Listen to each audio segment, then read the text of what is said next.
Number 10. This is the last one for today, and then tomorrow you guys are going to do the last 10. Good job.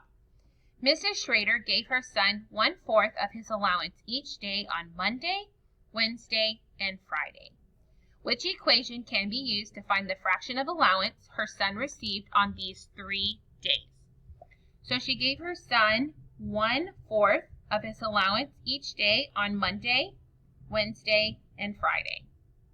So Monday he got 1/4, Wednesday he got 1/4, Friday he got 1/4.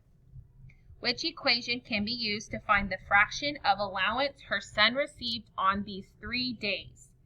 3 days.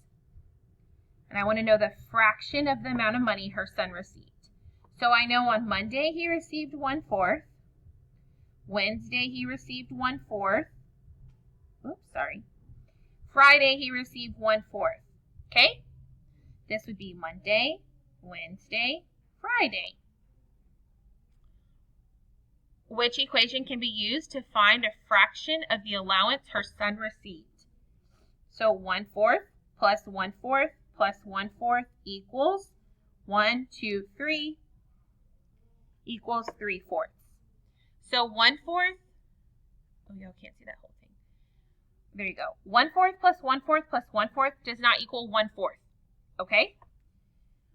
You have a fourth, and a fourth. You have 3/4.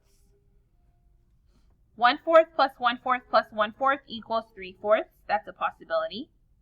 1/4 plus 1/4 plus 1/4 equals 3/12. Well, my denominator is going to stay the same. My denominator is not going to change. And it does there.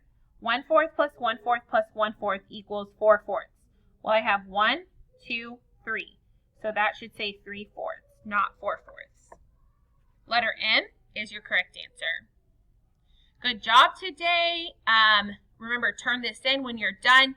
And then tomorrow you guys are going to continue working on the other half of this review.